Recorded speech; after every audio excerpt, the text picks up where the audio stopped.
flasher flashbacks. Yeah. Surprisingly, I didn't hate that. That was good. The flashering. Yeah. Oh, naked guy. Yeah. He was convenient. He was always where you wanted him to be. You know, that doesn't usually happen with a flasher. See, we're getting sidetracked already.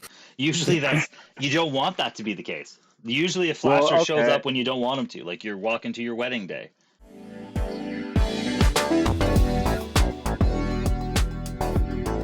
All right, my name's Charlie. And this is Carl. I'm Tyler. And this is Occasional Insight, episode 1. Okay, before I ask what the story is, do you guys actually have something creepy that did happen to you that's warrants this kind of, or has nothing weird ever happened to you? Oh, I mean, tons of weird stuff has definitely happened to me, but are we talking supernatural, paranormal, that kind of stuff? I don't know, everything from abducted by an alien to a nickel landing on its side, anything weird. This is the weirdest thing that made you landing on its side. Okay, fair. That would be weird. So, anything. Well, I'm fairly sure the basement in my house was haunted when I was a teenager. That sounds like a good place to start. There's multiple random instances and not just one overarching story, though. But yeah, totally. If that's what you're referring to, then yes, I have stories like that. Okay, so why do you think your basement is haunted or was haunted? Did it change? No, we moved out. So it's still haunted, probably. Because of the hauntings? No, absolutely. No. Okay. I was going to say, it's like in a medieval horror thing. There's when the pig came down the stairs at midnight, we thought it was a good idea to... Wait, what? Yeah. It was at the house. Why do you think it was haunted? I don't know. It was just a general vibe that I got multiple times. That's where our communal computer was when I was a kid. Yes, I am that old, where we had one computer in the house for every single member of the family. Until I guess when I was mid-teens, my sister got one that was in her room and so on and so forth for high school. But that's where it was. But I was generally the only one that used it. I don't remember what it was called. The thing that came out before MSN, ICQ. ICQ? Yeah. I don't know. I had it for 4 days before MSN Messenger came out, honestly. But that's the sound of my young years right there. The ICQ. Sit on that computer in the basement on MSN Messenger or ICQ, mostly MSN Messenger, because that's basically how old I am. And scroll Newgrounds or E-Bombs World, and that was what I did every single day. But there was occasional instances where you would go down there and it would be freezing cold, or you would go down there, you'd turn on the lights, walk down a couple of stairs, and then the lights would turn off. Or I'd be down there and then the TV would turn on, and I would go and I would get up and I would turn the TV off because the remote didn't work, and then I would go back and sit down at the computer and talk to whoever I was talking to, and then the TV would turn back off. Or turn back on, vice versa. Just that kind of stuff. It was This is along with the vibe. It's already bad vibe. Yeah. No, so also, the more and more that kind of stuff happened, the more I was okay, this is annoying. But the more it happened, the darker the basement started to feel. Not dark lights, but this is an uncomfortable place to be in. Oh. I wouldn't. It's feeling dread. You ever walk into a room and be something feels off? Yeah. That kind of feeling, but something feels really off. But the house wasn't extremely old. I was a kid, so I don't know if anybody died in it or anything along those lines. So it never made sense to me that it was haunted. But there was just it happened enough, and there was some times where you would open the door and that feeling would be completely overwhelming, and it just wouldn't be a basement day. So I would hang out in the living room upstairs. So is that what you're referring to? Scary? Yeah, that works. Yeah, that's creepy. Yeah. So I definitely believe that it was haunted. I've told multiple people this story before, and they're like, "No, you're crazy. You were just a kid and whatever." But I also believe that kids are more sensitive to that kind of stuff. Agreed. So if I went back to that basement now, I don't think I would feel the same thing, but I'd probably have some sort of PTSD response to it. There'd be a nostalgia echo. They do say that kids have like a bigger pineal gland. When you're born, you have a in your brain there's a pineal gland, and they say that's like the connection to the other world, the underworld antenna, or if you whatever, will. like the other dimensions. Yeah, Rene There's also Descartes called it the seat of the French soul. philosopher said that's where the soul was. Yeah, it's Descartes. Rene Descartes. Yeah, Yeah. he's the I think therefore I am guy. Yeah, The he Matrix. is 100%. But he the Matrix yeah. guy. Your pineal gland gets smaller as you grow, and then when you get really old, it gets like almost like this like hard thing around it, like a shell type of thing. It gets like almost, I don't know, something happens to it where it gets like tough. It's probably just the yeah. weight of your life pounding it down at that point. The people that like that say, you know, that let's say you meet someone who like believes you know, crystal healing and like they're very like spiritual and stuff, they'll know exactly what I'm talking about. The pineal gland, it's like this big thing in that world. So like I definitely believe in ghosts, but I do not think that like crystals can heal you or anything along those lines. Like I'm very much so in favor of the supernatural, and I like to believe that there's some form of afterlife. It's probably not the typical form of afterlife that people believe in, but the whole crystal thing, I never really understood it. Well, it's like homeopathic medicine. The What do you principle think? and concept that medical herbs and medicinal plants watered down, evaporated, so you effectively have water that had the essence of medicine in it. Has the equivalent power of just the medicine to begin with. Is a really hard pill to swallow. Now that you put it that way, like the more I think about it, which I've kind of thought about it, but not that much. When you put it that way, it makes me think that it's more what's it called? It's the placebo effect. Like that's what I was gonna. Your brain, it has the power to actually heal your body if you think hard enough on it. Well, and despite the fact that I keep trying to pick things up with my mind, it never happens. Well, that's have you ever actually tried to pick something up with your mind? Like, I probably tried this afternoon. Yeah, 100%. I try weekly. I was going to say 12. Maybe. It might have been a week ago. But every time I get bit by a spider or like a mosquito, I'm like, No. That's you ever try to burst a cloud? Burst a cloud? Yeah, cloud bursting. You like look at a cloud until it like disappears. I've never tried to do that. Yeah, that's how you test your psychic powers. I'm gonna come out looking like a fucking freak here. I don't believe in any of this shit, but I'm just saying. It, dude. I like it. No, but that's the crystal healing thing. That's my take on it. Is I think that it is no more or no less effective than the placebo effect. I think if you truly believe that it will have a positive effect, not the actual crystal itself, but your belief system and your mind over matter, so to speak, will give you potentially can help with the healing process. So what about Tyler's story? Do you think it was a ghost or what? So, well, do you believe in ghosts? It's hard. So I believe in everything. I know you do, and that's what I love about you, buddy. He does. Every theory Charlie's on board, unless it's Terrence Howard, then he vehemently fucking hates it immediately. Not at the same time. I need you to explain this. Everything. You believe in everything. So like leprechauns? Not at the same time. But to some degree, I think anything's possible. Yeah. Okay. I think that so most if you say are folklore, leprechauns real, I think probably not. But yeah, it's reasonable. Like they could have existed. I don't. I think it's just a misunderstanding. If they found proof, I wouldn't be like, that's impossible. Well, I think all folklore has a nugget of truth, but I think that nugget of truth is that 2,000 years ago, someone had never seen a little person before, and then saw one, and was like, oh.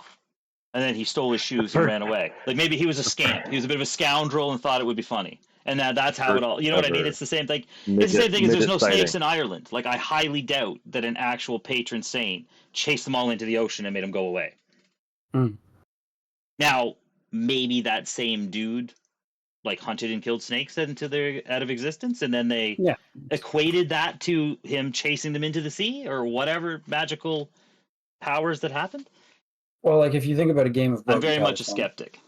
The longer the game of broken telephone goes on and on and on, the more it's passed from one person to another, the more grandiose the story can get. So like you catch a fish this big and then tell the story to somebody else and it's this big, and then the fish gets bigger and bigger and bigger. So like, absolutely, when we stopped telling stories and started writing things down, the stories got less they were more concrete, basically. Yeah, so less embellishment. Yeah, exactly.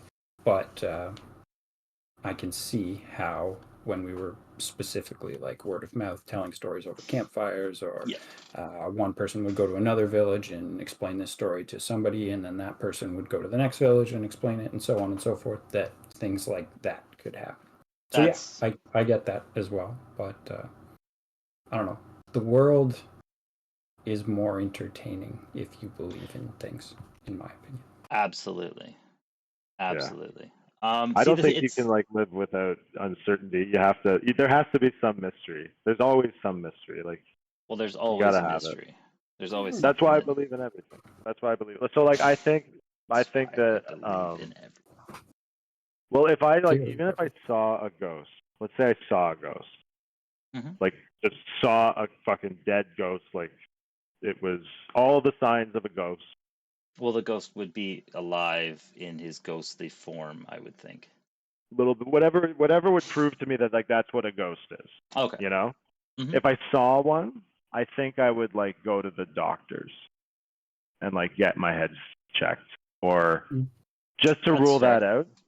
That's fair. But having said that, I'm not saying I don't believe in them. I do believe in them because I think it's possible. But I don't know. There's always something more likely, but sometimes it's really, really weird. Yeah, but like you could explain them through its science too. Like it doesn't necessarily have to be a person that died and their spirit came back to life in order to haunt the place that they were killed in or whatever. It could be another person in a parallel dimension that is close enough to our fabric of reality, that is occupying the same space as you, that is just as afraid of you as you are of it, or so on and so forth. Slightly out of phase, man. You're just exactly just like a it's little something bit out off. of Star Trek for sure, but it could be that. Like it doesn't have to necessarily be supernatural. It's unexplainable. But don't you think it's like more likely that it would be like some kind of electrical problem, or like? Well, again, like. See, but out of all of the stories, like that's why I said it's not one overarching thing. The thing that stuck with me the most since my teenage years to now was the feeling, which the feeling is not something that I can explain with science. It's like it's like a gut check, basically. When you get a bad vibe from somebody, or a bad feeling about a part situation, of your brain. Yeah, it's dread. It's dread. A fight or flight response almost. Yeah. That's fair. And I could never explain with science, but to be honest with you, I've never spent the time to try. I don't really care about it all that much. Like it's not something I dwelt on. It terrified me as a kid. But yeah. True. Interesting. Well, do you have a scary story, Carl? Well, a creepy thing that really happens that's true? That is true. Yes. Yeah, it has to be true. I do. So when I was a teenager, I was around 16 years old. Well, actually, I know I was 16 years old because this is probably one of the most traumatic experiences of my life up to that point, and probably since. So not this actual event, but just I remember specifically. So I was extremely close to my grandparents, like very, very close. They lived like probably 100 yards away from me. I spent as much or more time with them as I did with my own parents for the majority of my upbringing up until I was 16, when I tragically lost both of them within a week. So my grandfather passed away. Literally, we had the funeral. 2 days after the funeral, my grandmother passed away. Broken heart? It was, honestly, yes, I do believe so. Yeah, they were together forever. Like, I mean, like, I don't know the exact time, but like they celebrated. I know for a fact that they celebrated their 50th wedding anniversary. They were together for literally ever. So yes, that's Wow. honestly the expectation. I think she stuck around long enough to make sure that everything was in order, and then shuffled off the mortal coil, Yep. so to speak. Wow.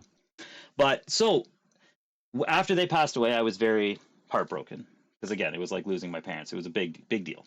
So again, their house was literally across the field. So basically, my parents' house was here. We had a row of pine trees, an open field, and then my grandparents' house was literally across that little field.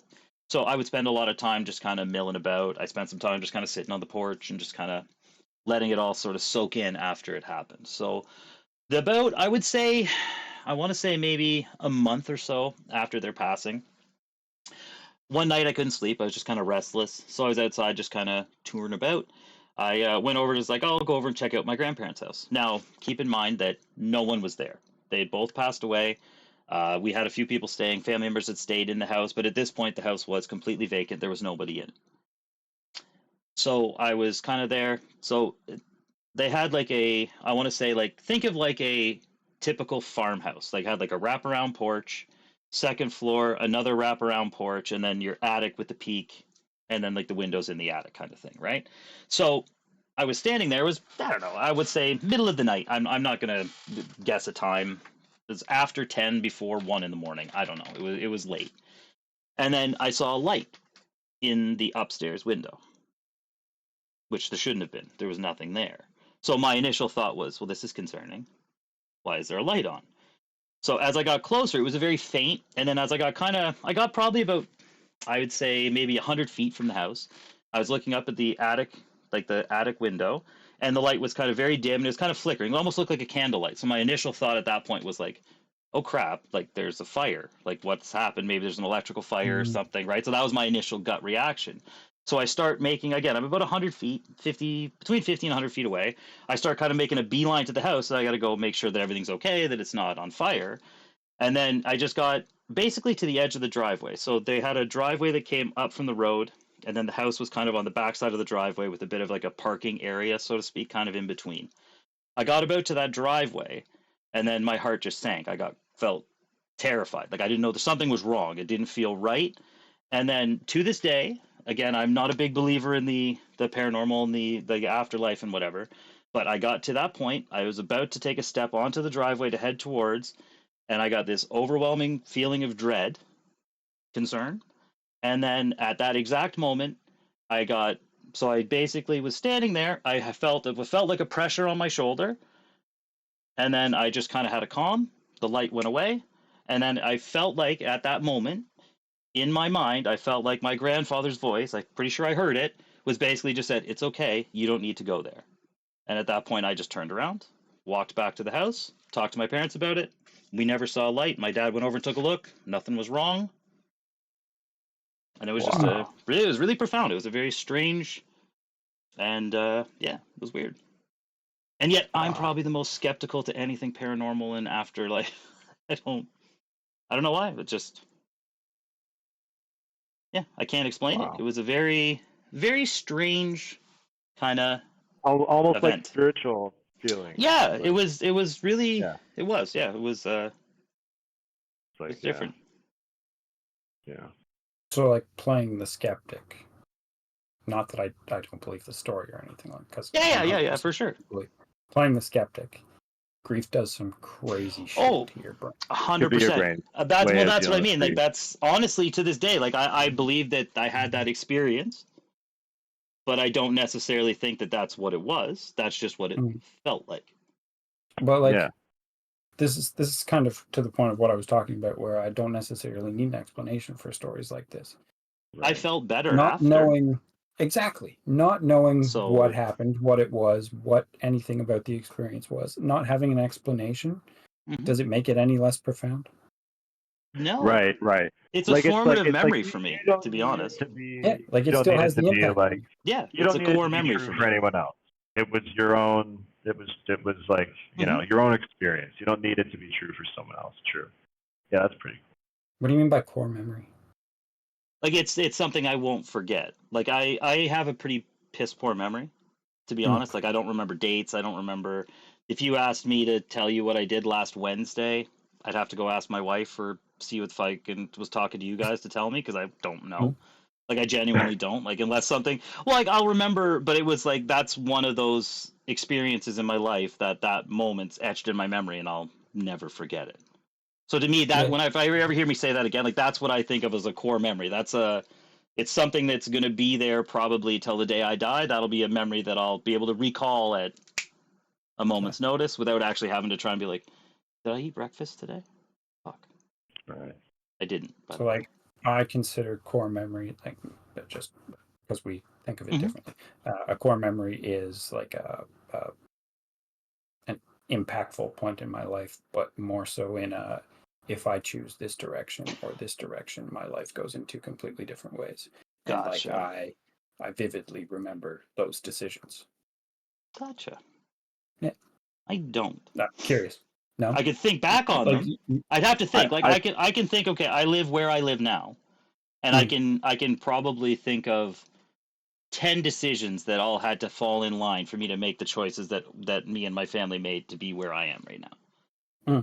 But if I could, like, to think back to, like, key points in my life where my life would have dramatically changed, I don't know if I can.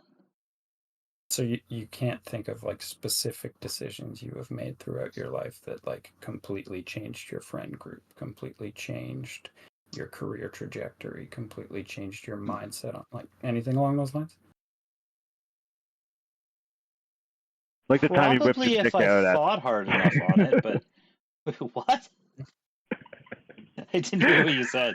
I was gonna say the time you whipped your dick out at the carnival or something. I was gonna make up a place. That would change the course. We all remember the first time we did that. Or okay, you will if you haven't yet. Bring it back on Charlie. What's your story? What's your story, man? Want to hear my story? Okay. I actually do have a story. I didn't write it down, but I have written it down before because I posted this on, like, Reddit like 6 years ago or something. Okay, but now I got to know, where'd you post it? Glitch in the Matrix? Ask Reddit, I think, like the Ask Reddit one where they just ask questions and someone said, "What's the creepiest story that ever happened?" It's the same thing. Okay. If you have not checked out Glitch in the Matrix, check out Glitch in the Matrix at some point. I've seen that one too. That one is cool. Deep rabbit hole. Yeah, I like that one too. Slowly move over to Reddit on the other monitor. You might be able to find it. I don't know. But it's, okay, so basically, I was doing this job in a big building. I don't have to be specific about what I do, but I was doing a job in a high-rise building. I was working in one of the units. And I had to go downstairs to the utility room. So this building was probably like 80 floors, at least 80 floors. And I was on 60-something. Oh, and by the way, it was like early morning. I just want to add to it because this also kind of made it like weird, just a weird day in general. It was like really early, first job, and it was like a Saturday, so it was like kind of quiet. And when I went out, was looking out over the city from this guy's like windows on the 60-something floor. It was all like, we were basically above, like it looked like we were above the clouds. We weren't above the clouds, but there was a heavy fog, so it just like you didn't see the ground. It just was foggy. It's really, really crazy looking. Like it looked insane. But yeah, that was just kind of like already just kind of like made me kind of like, oh, this is like weird. But anyways, I go downstairs. I go to the utility room. It's on P1. And it's a huge building. So it has 4 elevators. But there's 2 shafts that come down. So at the bottom, it's basically like a figure 8 pattern, like of kind of, that's where you can walk. It's like a figure 8 pattern. So anyways, I get down there and I hear a little girl crying, like weeping quietly. And I'm alone down there.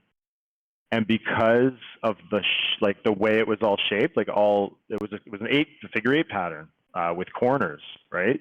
So it echoed like crazy. I couldn't tell where this weeping was coming from, but I knew it was just probably a little girl crying, but it sounded fucking creepy as hell because of the echo. Like it was like like it basically sounded exactly like the witch. If you've ever played Left 4 Dead, you know the witch in the corner, like the same kind of thing.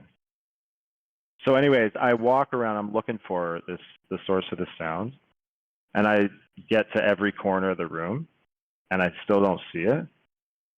So I'm like freaking out now. I can still hear it. So I just keep going, and like the 5th corner or 6th corner, I find this little girl, and she must have been kind of like moving out of the way, right? I don't know. Stranger danger. Yeah, that makes sense. Yeah. But I mean, I'm there with like, you know, I've got like a big tool case and stuff. So I was just, you know, so she's sitting there, and I shit you not, hugging her knees in the corner and like crying into her hand. And she had like long straight black hair, so it looked like The Ring. Like it was just like all fucking creepy. And I knew that it was like just probably like some poor little girl who's lost. But the way it looked was I wanted to fucking run. I wanted to go. I wanted to go. So I didn't go. I was just like, hello. And it was just, yeah, the little girl got lost. That's all it was.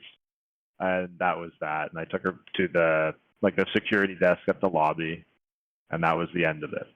But that was probably the creepiest thing that's happened to me. I was gonna say mine's like not spiritual or anything. Yeah. Shit. But that was like, I was scared. I'll be honest. But I've had like, have you ever had a waking nightmare? Like, what's it called? Sleep paralysis. I've definitely had sleep paralysis before. It is awful. Yeah, I didn't include stuff like that because it's way too much. Terrifying. It's like kind of over the top. Thankfully, it only lasted like a couple minutes, but yeah, like the idea of being trapped in your body, freaking awful. That sounds terrible. And you're like, you are fully, like your brain is fully there. Yeah. But you can't open your eyes. It is so messed up. Yeah, your brain has released the paralysis part of sleep, but you're not. You're not there yet. But, yeah, I don't like you're wide awake. You're wide awake, and you're kind of dreamy. I used to have vivid night terrors when I was a kid, like real bad. Like wake up screaming, like cold sweat, the whole shooting match. Thankfully, that left. You literally have like the fight or flight response, but you can't do anything. Yeah, no, that's nope. Yeah, no, it's not. Nope. It's not. Cool. No, I'm not. Would not recommend. I don't like that a bit. All right, yeah, no more talk about sleep paralysis then. Too scary. The funniest part, not funny, is I can absolutely understand how that would be extremely uncomfortable and probably bordering on terrifying. The best part to me is that I feel like the creepy story, you explained where 2 of the things that made you scared came from. The witch isn't Left 4 Dead and the Ring girl. Just because that's immediately where, because I'm imagining in my mind by you telling me the story that's where your mind went at the time, and I can see how that would not have made for a fun time. Well, like if you had never seen The Ring and you had never seen The Grudge or either of those movies, that image of that girl would not have been terrifying at all. It would have been heartbreaking. Maybe the sound though. But again, the sound is really scary. Yeah, it is. Yeah. But I feel that we're conditioned to be afraid of little girls crying or laughing because of all the amazing horror movie directors and video game directors and stuff that have made them scary. Oh my god. But that's fair. Yeah, that's true. Not my fault. No one blamed you to begin with. Although since you felt the necessity to defend yourself. Like honestly, I wish I had something scarier happen to me. Like I've always wanted to see like a UFO or like Bigfoot or something. I have a story about that first one you mentioned. UFOs? UFO? Mm-hmm. Okay, so like before we get into a UFO topic, do you guys actually believe in aliens? So to think that there's little gray men that are wandering around abducting people and mutilating cows. No, but I'm just saying that depiction idea, probably not. Unless we really are a science experiment and they're just checking up to see what's happening in their petri dish, mold on the sandwich, so to speak. I think, okay. But do I think the universe is way the fuck too big, with way too much shit going on out there, for there not to be other forms of intelligent life out there somewhere in some form? Maybe they're a 10,000 years more advanced than us, or maybe they're still clicking fucking rocks together. I don't know. But to think that there's nothing else out there, I think is far-fetched. Yeah, I think that's a bit much. Now, necessarily to think that they're coming here to see what we're doing, I don't know. I mean, when we do things like blow up nuclear bombs, that would probably garner some attention from something somewhere to be like, what the hell are you guys doing? Yeah, but like realistically, the amount of shit that explodes in space on it, like every second there's something exploding in space, right? So yeah, they would have to be watching already for that to pique their interest, I would say. Absolutely. So, I mean, again, to think that that's the case, I don't know. I mean, I think we're not the only things out there. But I mean, to genuinely say that we're necessarily being visited all the time, or again that people are being abducted, again, I don't. Maybe, like, I'm not trying to discredit anyone's experiences, but I mean, I do find, I'm not sure. Like, if you're that advanced that you can travel the way that they can, in theory, then abducting someone to take a look, sure. But I mean, to be like literally probing us, like, that seems like I could put you in an MRI machine and find out every single thing about anything. So why do I need to physically stick a pole up something's butt? Yeah, that's true. That's where I fall off. Faster than light travel, they should probably have a better way of studying us than probing us. You know what I mean? Like, yeah. So basically, this is why I like. This is why I like my. I think that until we do something to actually garner their attention, or as I said, we're mold on the sandwich, we're an experiment, and they're just seeing what happens. I mean, I also think that I do genuinely believe that there is something more. Not that there's something more to us specifically, but I do genuinely think that there was some secret sauce sprinkled in there. Like, I think that there's been seeding. I do. I genuinely think that if there is an advanced species, because I could see us doing it. I could see humanity, if we don't kill ourselves and we make it another 10,000 years or 1,000 years, and the planet's dying, we don't think we can make it to the nearest inhabitable place. I could see us shooting satellites or rockets out and seeding planets that are, you know what I mean, to sprinkle in that. I'm using it as obviously not a scientific thing, but to kind of Salt Bay that little that little planet. Right? Just but I think that there's seeding. Like, I could see us doing that because we might not be able to live, but the potential for the next thing, humanity, to come somewhere else, that I do believe that could be the case, and I think that's probably more likely than, again, I think something coming from, you know, wherever to come and actually physically peek in at us. I was gonna say, this is why I like my take on I believe in everything, because let's say I see a UFO, sure, I'll believe that it's aliens, but I still think if I'm going to believe in everything and not at the same time, right? I got to pick something, but it's all possible. Then why wouldn't, you know, even if I saw a UFO come down and an alien get out, I would probably even then be like, that's probably from Earth. It's probably from Earth. Nice. It's still more likely, I think, that it's from Earth. Well, yeah, like people hear UFO and they automatically assume. Oh, I guess certain people hear UFO and they automatically assume alien. UFO is just unidentified object or unidentified flying object. So, like, well, and there is a lot of shit going on Earth that we don't even know about. Oh, absolutely. Carl. Well, what about you, Tyler? Before, because I know you. Just one sec. I know that you believe in everything, Charlie. So I don't need to ask you your opinion.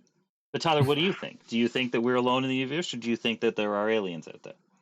Absolutely not. I think, well, yes, 100%. There are definitely. Okay, I was going to say, wow, we're going to have this is going to be a really good other debate. Forms of intelligence life. I do not disbelieve that at all, but I also do not think that they care about us. if they do, not to take too much of a Star Trek or Star Trek route, I don't think we're advanced enough to matter yet. I don't think that we understand enough about what's going on out there to play with the big dogs, so to speak. But I guess one day we probably will at the rate we're advancing. So yeah, there's definitely stuff out there. I do, however, think that our media and people in general assume that whatever is out there will be like us, which I think that that is very closed-minded. There's a lot of different possibilities as far as how evolution could work, and like we look for planets that are sufficiently like ours because we know that carbon-based life forms exist on planets that are sufficiently like ours. Evolution could take a completely different route in order to come to a sentient being, or we'll go sentient being that works. Life. Yes, I agree. Because I mean, just because our building block is carbon, doesn't mean that something else's building block is the same. Yeah, exactly. So I play a lot of Minecraft, and you can build a house out of more than just dirt. We're probably the most advanced things. You think so? Yeah. Really? Yeah. Okay, fair. This is why I think that. Remember your scenario, Carl, where you said, okay, the Earth is going to end in 1,000 years from now. It's like clear that we can't stay and we just can't go anywhere. So last ditch, right? Just send all our, what's it called? Panspermia. Just sperm out the whole everything, and we'd be able to do it well too, because by that time we would know where a lot of planets are, and we could actually just like pinpoint, yeah, we wouldn't do it fast, but we could do it relatively well. But I also think that one of the options would be to like kind of hunker down on Earth and try and survive on Earth in a part of the planet where you could lose, all your atmosphere and still be safe. And I think that's under the water. So I think that's the most likely thing. I honestly think that if UFOs are real, if any of them are real, probably from something that lives already on Earth. And if there is something that's lived on Earth for like long enough to have that type of technology, like millions of years, they would have to live under the water. That's fair. I think. Because like just the changes to the atmosphere like would be too much, I think. Yeah, but like in theory, have we been to? I don't even know the answer to this question. Have we been to the deepest parts of the ocean on Earth? I don't think so. I think so. I think we have. I think we went to the Marianas Trench. I think didn't James Cameron do that? Yeah, but that's different. I guess I think you were right in a technical point of view, but when you look at something that's, again, I don't know a number, so just bear with me. But if you look at something that's an expanse of 100,000 square miles or kilometers, and James Cameron went down in pitch black where he can only see 3 feet, right, or whatever, like however far that light will penetrate.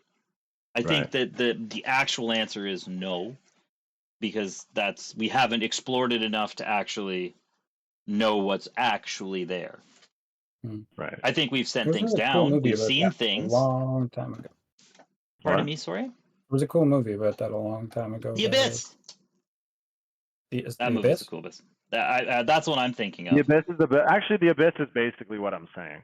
Yeah, it's a good movie. Well, I really see. I would agree and I would disagree with what you're saying about it necessarily living underneath us and under the ocean. The only reason I say that is the technology that we have today, the militaries of the world had 50 years ago. Like you think like the internet, satellite communication, like GPS navigation, that shit's like 50, 60 or more years old. Now again, it was rudimentary when it was then. Have now is what you're getting at? Yeah, but we don't know what they have now. And the thing is that the technology that we get today as civilians. Are you no, our government, like the humanity. The things that we have, like our GPS navigation on your phone, your smartphone, microprocessors, all of these things. This is all stuff that's so far in the rear view of technology that like I don't like. There could be these pill-shaped zero-G vehicles. They don't necessarily need to come from a super advanced submariner space Capsule or Corp. species, I should say. Sorry, yeah, it could just be Capsule Corp. God damn it! I wish it was Capsule Corp. The other thing, You sidetracked me. Don't talk about Dragon Ball. this is just a side No, note no, for no. my But what I'm sorry, I got sidetracked from my train of thought. Okay, Just let me sorry, finish sorry. this before I forget, and then I'll. Okay, I'll yeah. So I'm saying is that any UFO that we see or has been seen is probably more than likely a still classified military piece of hardware. Now, who owns it or where it comes from, I don't know. But the chances of it being from outer space or a, celestial beings, I feel very slim, just because the shit we have now was so far behind where our actual bleeding edge of technology is that Right. like in 15 years or 20 years from now we could all be flying around in zero-G vehicles, and it's just fuck it. I have these things for 4 or 5 years now. You know what I mean? Yeah, I see what you mean. Is exponential. It's crazy. Yeah. That's why our generation is so nostalgic. Yeah. Simpler time, man. We don't want to let go of that.